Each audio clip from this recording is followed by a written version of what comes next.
Please allow me to introduce to you the speaker for this evening, my first cousin, Mr. Sylvester Peck, Sr.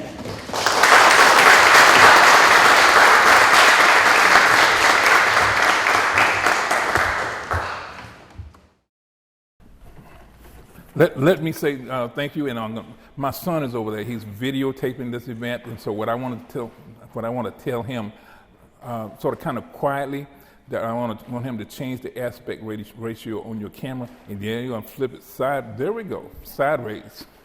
Okay. Well, first of all, let me say good evening. I am very proud to be home. Anytime I get a chance to be home, I sneak over here. I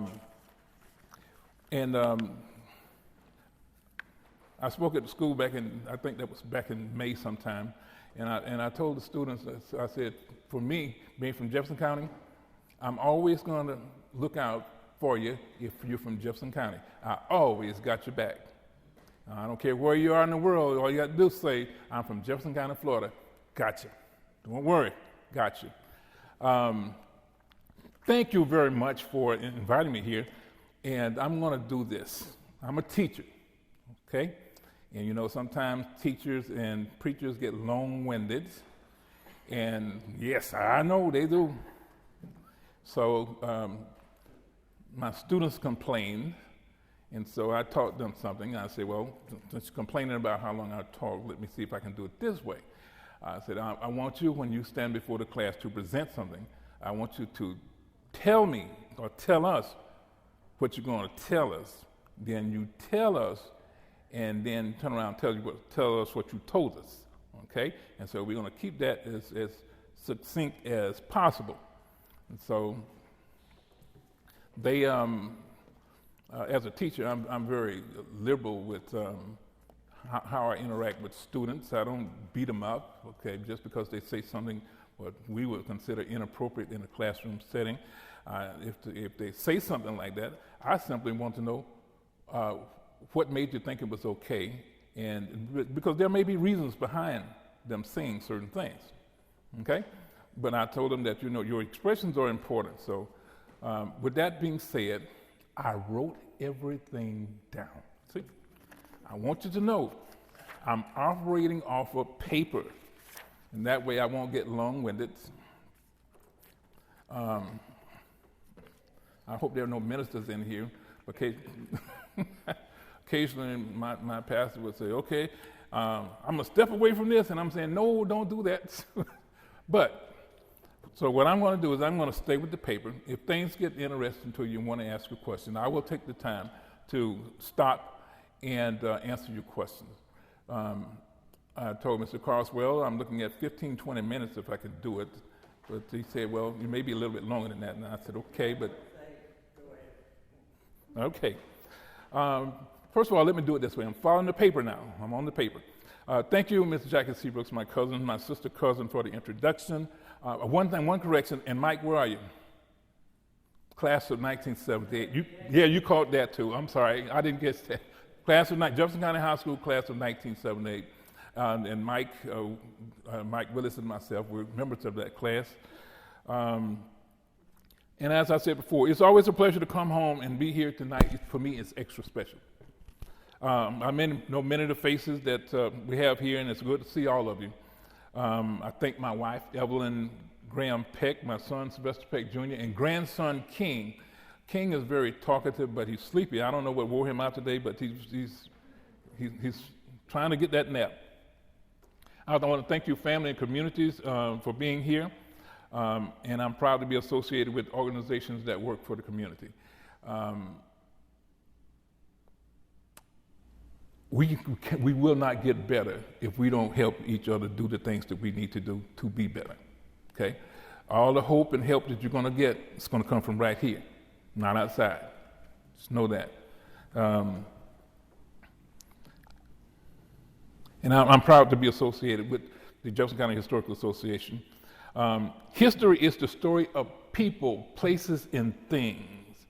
And Jefferson County has an abundance of people, places, and things whose stories have not fully been told or people, places, and things whose stories need to be retold using new technologies for broader public consumption.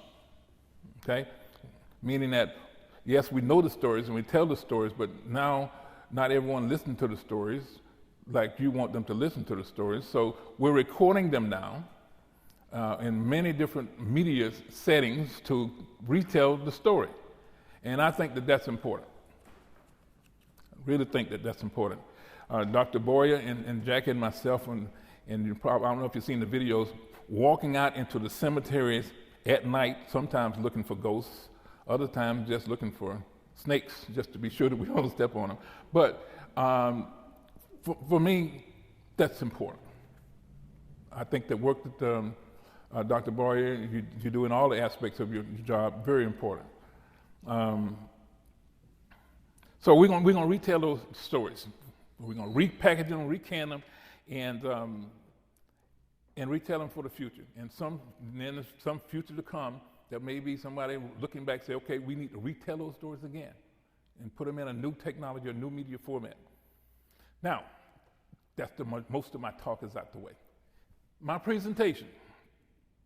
I'm going to tell you what I'm going to tell you. I'm going to tell you, then I'm going to tell you what I told you, and I'm going to sit down. Okay? What am I going to tell you? I'm going to tell you about people, places, and things. Okay? And with people, my subject tonight is names. And the definition of a name is a set of words by which a person, animal, or place, or thing is known, addressed, or referred to. My family names. My family names are, well, I'm the son of Marcus and Lucinda Peck Sr., Marcus and Lucinda Ross Peck. I am the grandson of Mac Peck and Laura Madry Peck. And I'm just going to start reading some names that my family names. That's Peck, Madry, Fietcher, on my paternal side, Peck, Madry, Fietcher, McQueen, Gibbs, and the names can go on and on and on. My maternal names are Ross, Randolph, Thompson, Bellamy, Benjamin. And I want to say with names, by definition, names tie you to people, names tie you to places, and names tie you to things. Okay?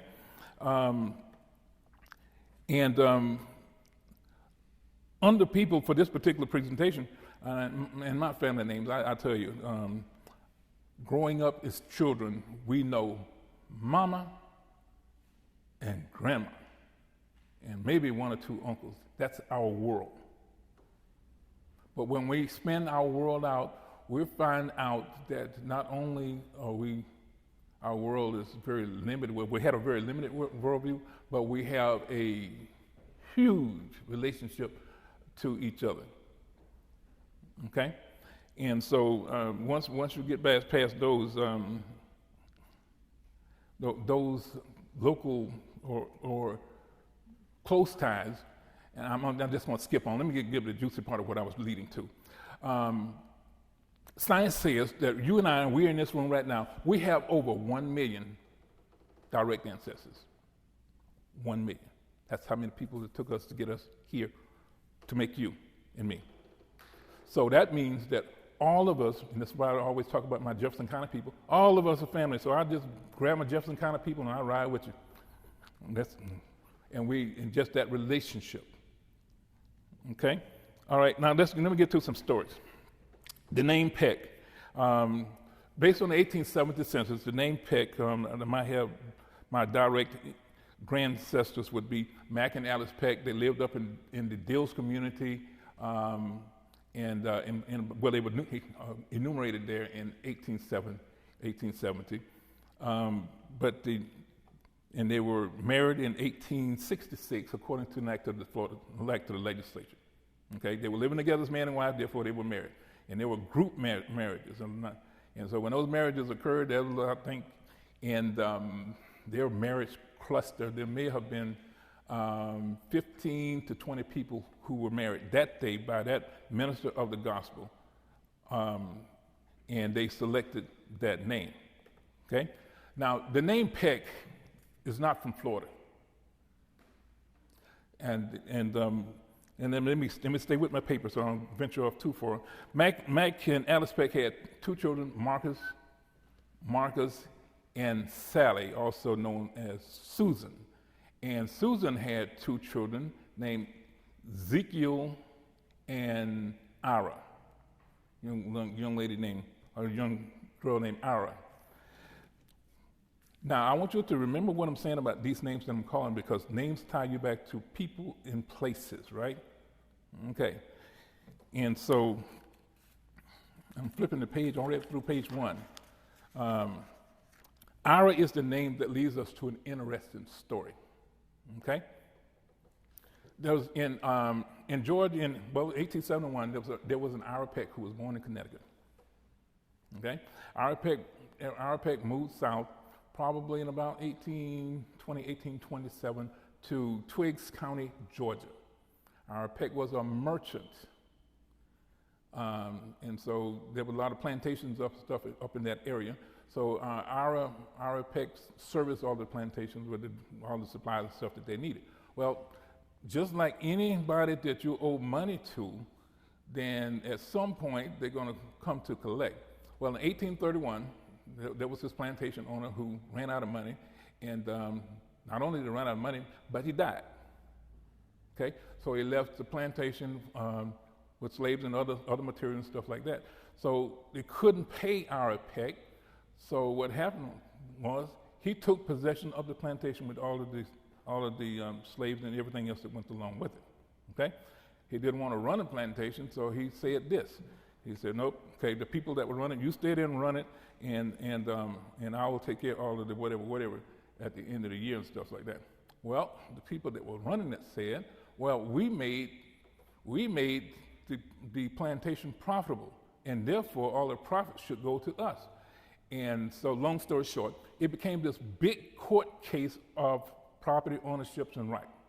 Okay, I think it went all the way to the Supreme Court, and this is still one of the major cases, well, it's still on the books now. And so the question was, did Ira Peck have the right to benefit from someone who was running he has to run the plantation, and they made a profit for it? Was he entitled to the profit, or was he entitled just to the property that cost to pay the bill?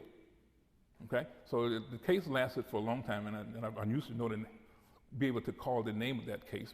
But anyway, it went there, and it went to court, and so Ira Peck won. Okay, and so he won the case, and which means that anytime you take possession of something, whether it's good and bad shape, it belongs to you. That's the bottom line of the case. Why is Ira Peck important? It's important because my name comes from Georgia. All of those people that were on the plantation, name became Peck, property of Ira Peck. In 1870, Mac and Alice Peck had a daughter named Sally who had a granddaughter, and they had a granddaughter named Ira Peck. And so I said, okay, that's a link, name time people back to places, right? All right, so I said, that's not enough evidence to say that there is I forget what the research term is for that now, but you can see the relationship between that story and what I'm going to get to. And so there were no Pecks in Jefferson County at that time, except in 1850, I think there may have been one. That name was Sarah Peck. And lo and behold, Ira Peck in Connecticut had a sister, and her name was Sarah Peck. And Mac Peck, I'm ending this now. Mac Peck and Alice, who married Alice, in 1885, left Jefferson County and moved to St. Augustine. Guess who else lived at St. Augustine? Sarah Peck.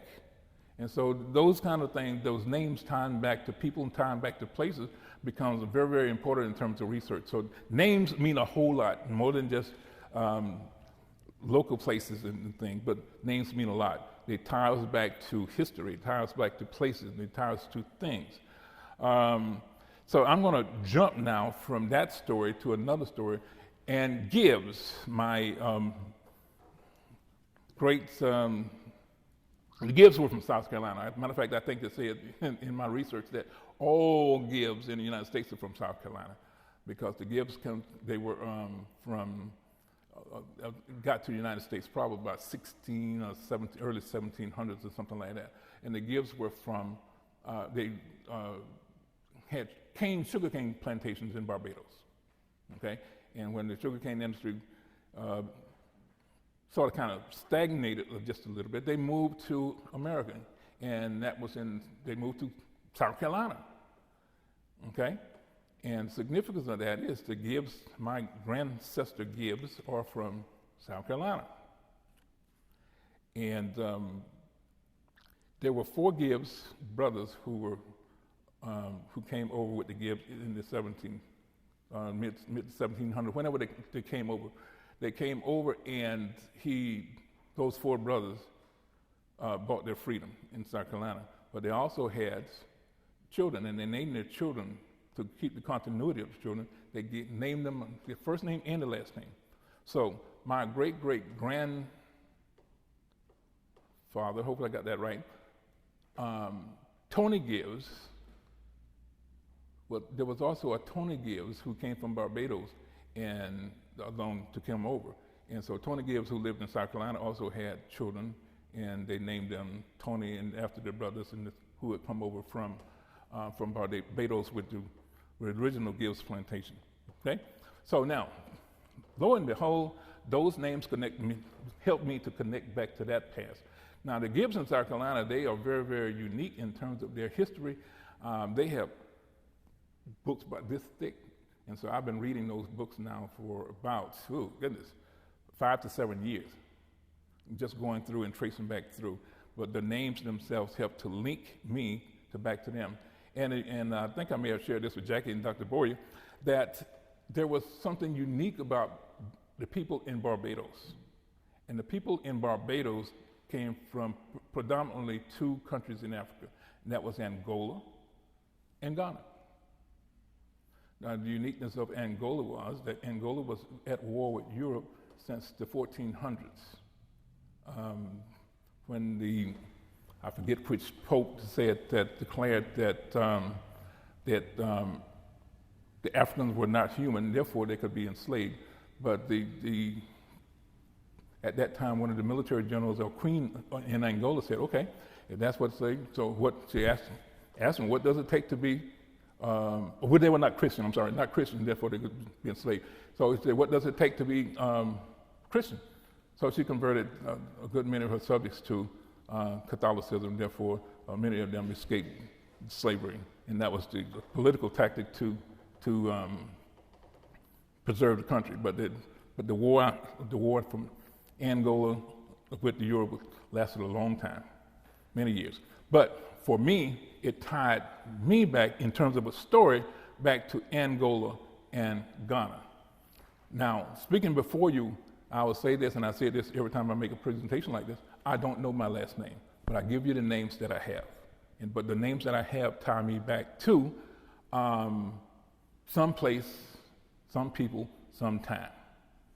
And so I guess the greatest desire for anyone is to find their way back home.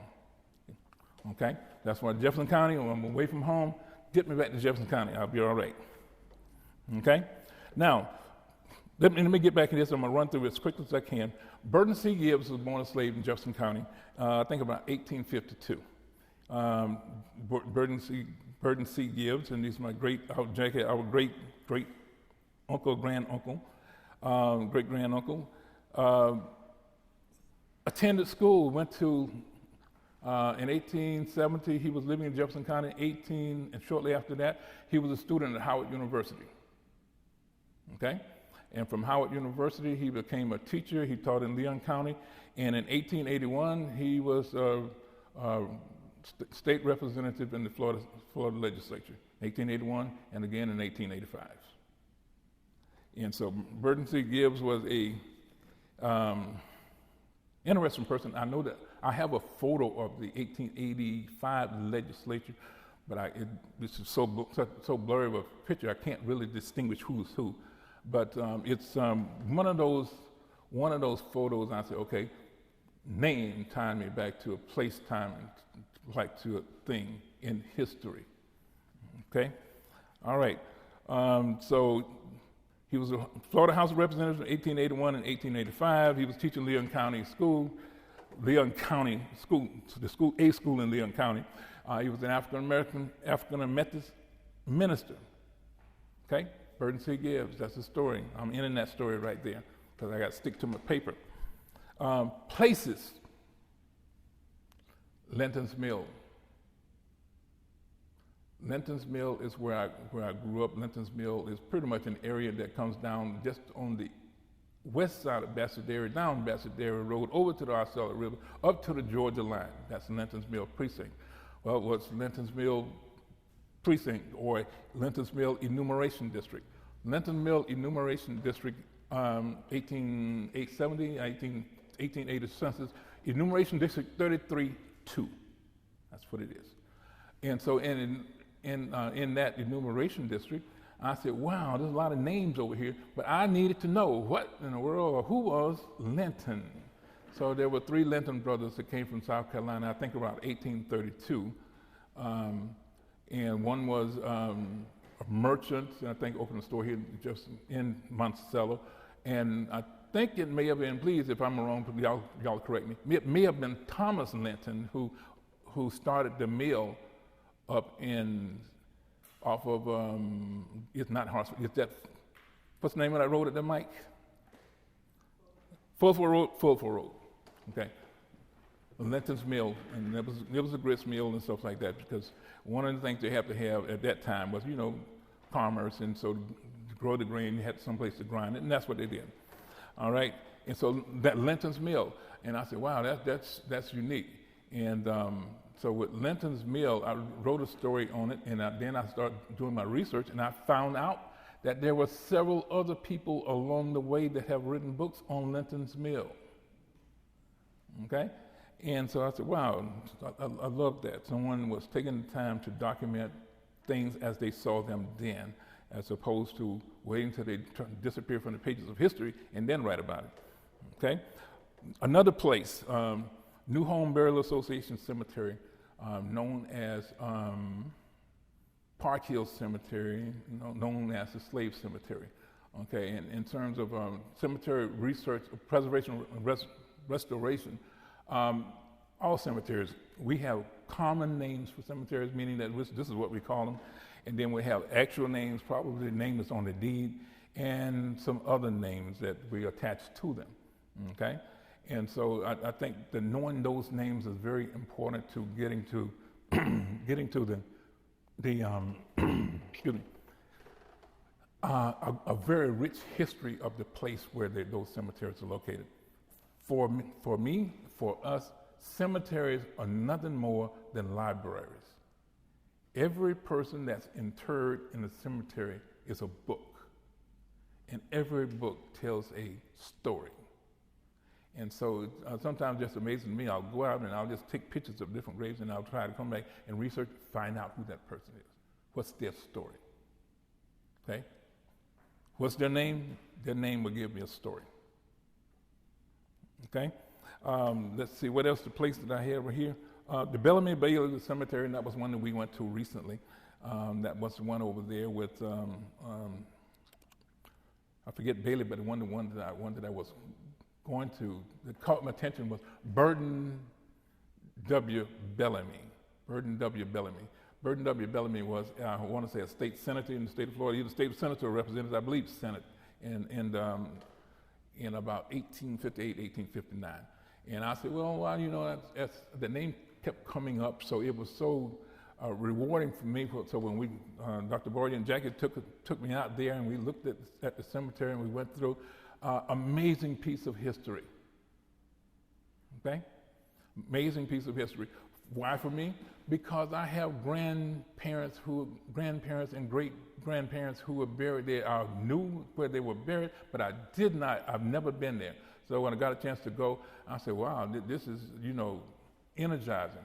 So how many other people would that energize, knowing that, check this out, this library is here, and our job is to restore it to the point where everyone will be able to go to that library and find those stories and write those stories and find that uniqueness. More than likely, you're going to find yourself, because Jefferson County is a small population, doesn't move around a whole lot, and so you're related to, let's say you're related to everybody here.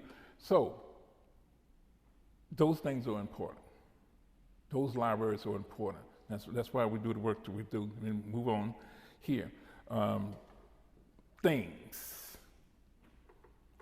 One of my favorite subjects over here, three of my favorite subjects, is Howard Academy. How many people have heard of Howard Academy? I'm going to ask that question. Howard Academy. Okay, 1, 2, 3. All right. Howard Academy is unique. And how many people know the origins of Howard Academy? Okay. Or then you're going to correct me if I get something wrong. Howard Academy was a Freedmen's Bureau school with a unique politician who was able to build a school because he understood what the law was. Okay? Howard Academy was built around 1865, 1866. The person that was responsible for building that school, or founding that school, was a politician, minister, Reverend Robert Meacham out of Jefferson County. As a matter of fact, Reverend Robert Meacham was a lot, everything. He was the postmaster, he was the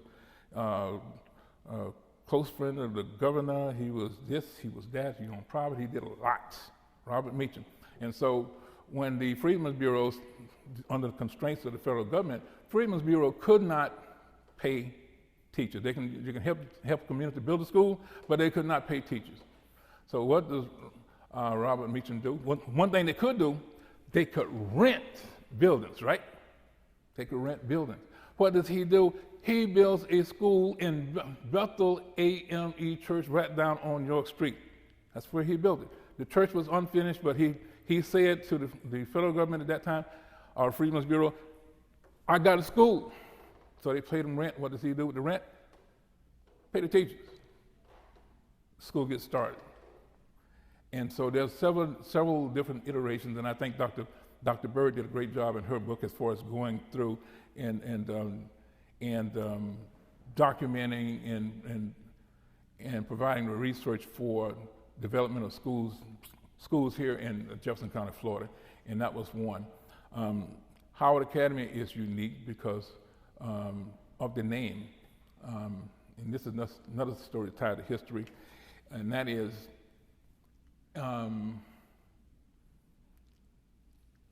Howard Academy, I'm going to say it this way, Howard Academy, in my research, is named for, please correct me, the name, I always mess it up, Oliver Otis Howard. Anybody heard that name? All right.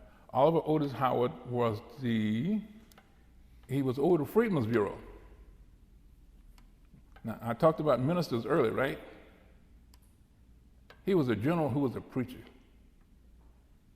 He was a general who only had one arm. He was a general who the other generals said he was useless in the field because he had faith. He practiced faith while in the military. They selected Oliver Otis Howard to be over the Freedmen's Bureau and the restoration of the South, rebuilding of the South after the Civil War.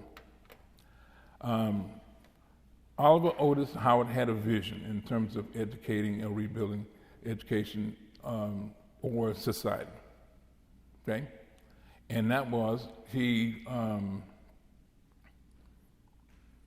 made sure the resources were there to do a couple of things. Fed the people. Okay, number one, because after the war, just like the one that's going on overseas now, after the war, all of your supply lines are just gone, and people are just scrounging. That's after any war, scrounging for survival. So he made sure the people were fed. Also, he made sure that there was an education system that got started. And along it attracted some people who wanted to do something. So Oliver Otis Howard, long story short, I wrote a book about this, so I'm just going to kind of dibble and dabble in different places. Long story short, that there were two schools in the state of Florida named after Oliver Otis Howard, one in Ocala and Howard Academy here in Monticello, Florida. Okay? Not only was that, and I got this, I was going to come down and do some research. Ms. Carswell, you may have to help me out here, but Howard Academy also existed on this, I know it's on York and something else street now, but I think around up until 1885, maybe a little after, it was actually on Howard Street, okay, here in Monticello. So Howard Academy has a long history and a distinguished history, and it's one of those projects here in Monticello, Jefferson County, Florida, one of those projects whose story needs to be told, because I think that, as Dr. Boyle is fond of saying, we are the few areas now that have not been run over by modern society in building and some trampled. So we have a unique opportunity. It's not going to last forever. So our unique opportunity is this one now to document our history as much as we can, as many different ways as we can. And we listen to this, codified in a way in our research. In this program tonight in the Jefferson County Historical Association is one of those places where we can do it, okay? It takes every last person here and every last person not here to participate in making that happen, okay? Let me get back to Howard Academy because I made some notes, specific notes on that. Started in 1866 by Robert Meacham at Bethel AME Church on York Street. The first teachers were Daniel Pembroke, a former soldier in the United States Colored Troops. From Daniel Pembroke was from Maryland. And so he what's that term? Not disembarked, but mustered out here in North Florida. And Daniel Pembroke stayed here in Jefferson County. And he worked as first teacher in Howard Academy, one of the first teachers. Pembroke and Robert Meacham were the first physical teachers in the school. Later on, they become, as they got a superintendent and everybody else, and I think Martha Sickles, as indicated by Dr. Bird, became over the schools, okay? And so he was Daniel Pembroke was there in the school. Daniel Pembroke then became Justice of the Peace in Jefferson County. And he became a lot of things, but sadly, he's not buried here in Jefferson County because he moves to Tampa. He and Robert Meacham moved to Tampa. And sadly enough, I think the place where they were interred, that cemetery they were buried, is on the parking lot. Jefferson County, we have opportunity, okay? Next thing is Solomon Lodge number 6 was built in 1868, and that was before the Grand Lodge in Jacksonville was built.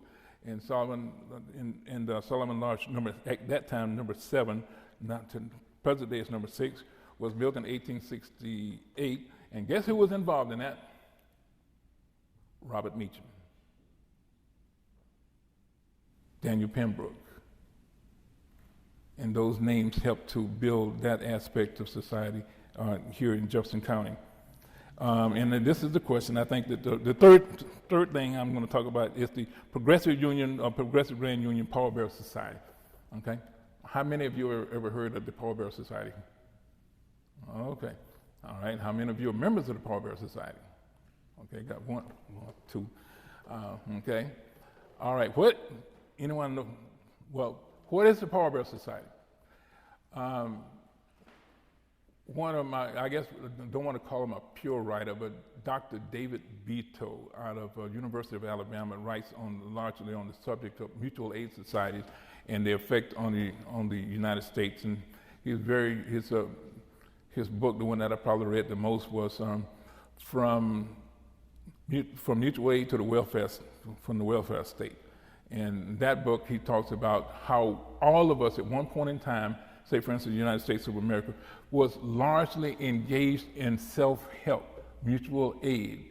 Mutual aid to feed, mutual aid to clothe, mutual aid to educate, mutual aid to develop businesses, mutual aid to do just about everything that we do. It was grouping up, finding common interests, getting a thing done. Well, Pallbearer Society was the same. Pallbearer Society was developed in, make sure I can use the right language, organized on June 12, 1898, in Linton's Mill in the Dills community, also known as Mount Pleasant community, at the Georgia-Florida line. Now, what was the Pallbearer Society? What was the situation? Why was that mutual aid necessary? Well, that mutual aid was necessary because at the turn of the century, and this was after Plessy v. Ferguson, all these things happened, and probably before then, African Americans couldn't get insurance, life insurance. Could not get it. And so what happened was, okay, mutual interest. Well, we don't have life insurance. Burying the dead is costly. Families suffer. There had to be some way to provide that kind of relief.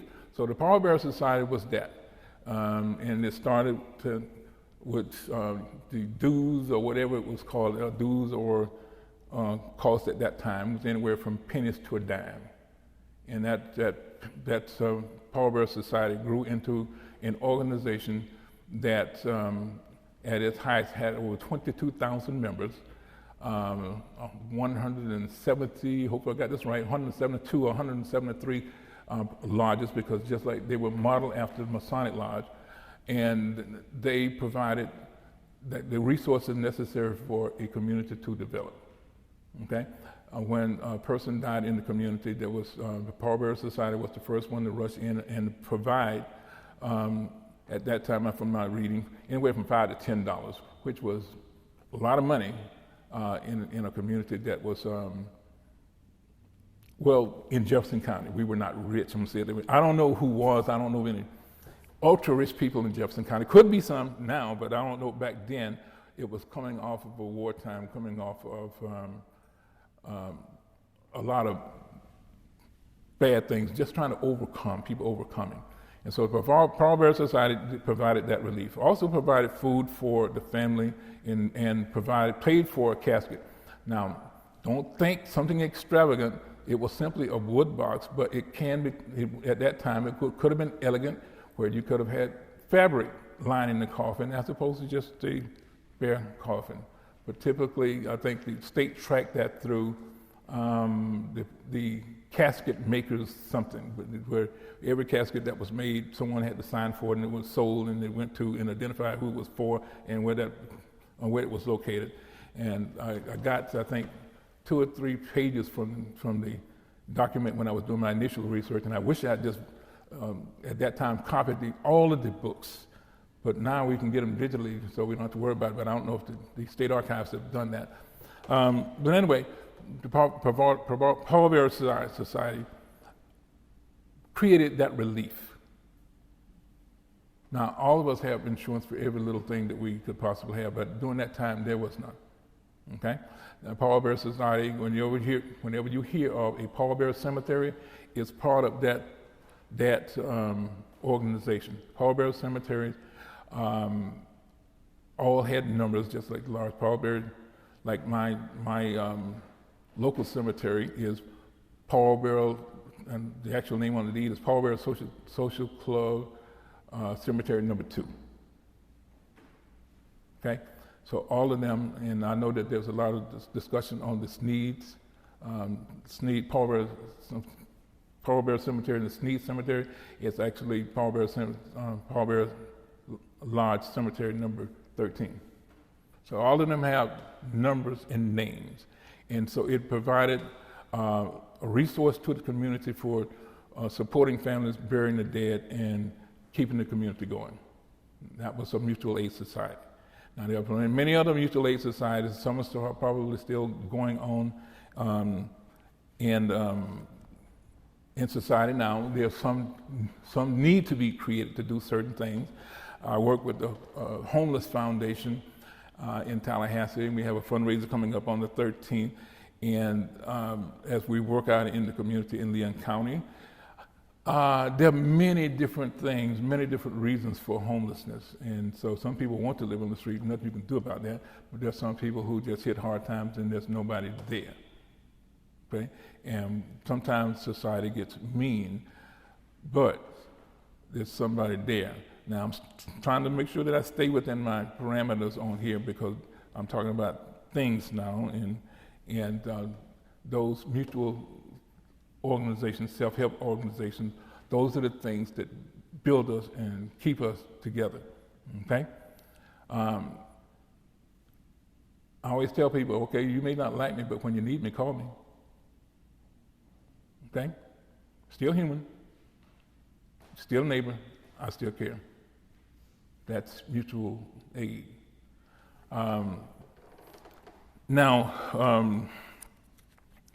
Just to get to the point when I can say, I'm finishing up, I told you that I was going to tell you what I was going to tell you, and then I was going to tell you, then I'm going to tell you what I told you, right? And so I talked about names, and I gave you my family names, and I'm still researching that history, and all of us in our names, we have people who are what we call famous, and people that we aspire to be. And then we have, if I use the name Bubba, would anyone get offended? Okay. Well, I have a cousin Bubba who likes to go to the family reunions and cook because Bubba cannot cook. And no one wants to be like cousin Bubba. Y'all know who I'm talking about, right? Cannot cook, but always want to be on the grill. We in all of our families, we have a variety of people. And I don't get mad at that. I simply say that those people enrich our lives in many ways. We're talking about cousin Bubba because he can't cook, but what would we do if we didn't have cousin Bubba? Okay? We would focus on something probably not so good, something not so good. The places in our community are important. The names of the places are important. So you hear a strange name you hadn't heard before, write it down. Then you start asking the question, have you ever heard this before? Because what it's doing is enriching our conversation, enriching our community, enriching our history, okay? All right, my son may not know what a skeeter hawk is, but one day I'll teach him that a dragonfly and a skeeter hawk is the same thing. Okay, the places,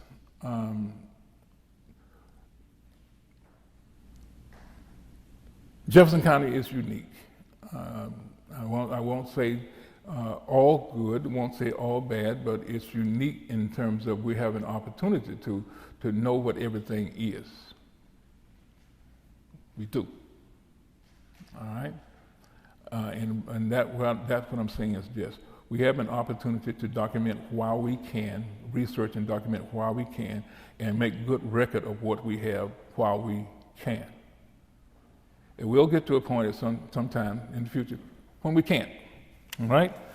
And the things, and I'm closing out now because I don't want y'all to get bored. And if I'm bored, matter of fact, y'all just go ahead and do like you do the preachers, make noise. Okay, and we'll be ready to go. I am hopeful that I said something that meant something or helped you to do your research along the way. Something that will help us to be better in terms of our community and look forward to the future. Matter of fact, I look back for research and I look to the future to dream of what we can be. The past is what it is. You're not going to do anything to change that. What you have is right now, and we dream about the future, what it can be. Okay, and so my advice to my students that come into my classroom is dream big, and pursue those dreams. And if you fall short, big deal. You were following a desire, trying to accomplish something that you may not accomplish, but it would make all of us better if you do. Okay? Thank you very much.